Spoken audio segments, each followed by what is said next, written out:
حضور سیدنا اوس اعظم رحمۃ اللہ علیہ کے صاحبزادے حضرت سیدنا ابو عبد الرزاق رحمۃ اللہ علیہ فرماتے ہیں کہ میرے والد گرامی سیدنا شیخ محی الدین عبد القادر جیلانی رحمۃ اللہ علیہ ارشاد فرماتے ہیں کہ میں ایک رات جامعہ منصور میں نماز پڑھ رہا تھا کہ میں نے ستونوں پر کسی شے کی حرکت کی آواز سنی۔ پھر ایک بڑا سانپ آیا اور اس نے اپنا منہ میرے سجدے کی جگہ میں کھول دیا۔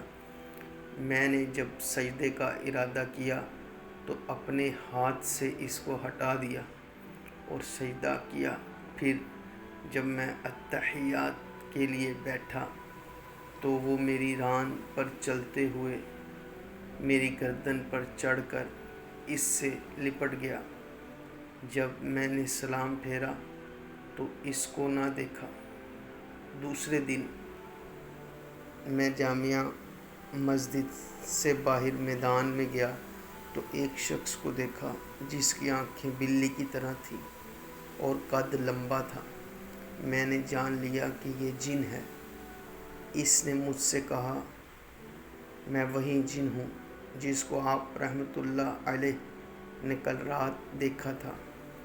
میں نے بہت سے اولیاء کرام رحمۃ اللہ علیہم اجمعین کو اس طرح آزمایا ہے جس طرح آپ رحمۃ اللہ علیہ کو آزمایا، مگر آپ رحمۃ اللہ علیہ کی طرح ان میں سے کوئی بھی ثابت قدم نہیں رہا۔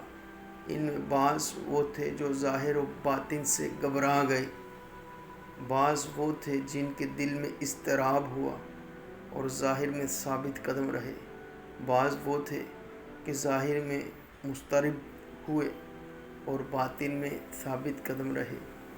لیکن میں نے آپ رحمۃ اللہ علیہ کو دیکھا کہ آپ نہ ظاہر میں گھبرائے اور نہ ہی باطن میں۔ پھر اس نے مجھ سے درخواست کی کہ آپ مجھے اپنے ہاتھ پر توبہ کروائیں۔ چنانچہ میں نے اسے توبہ کروائی۔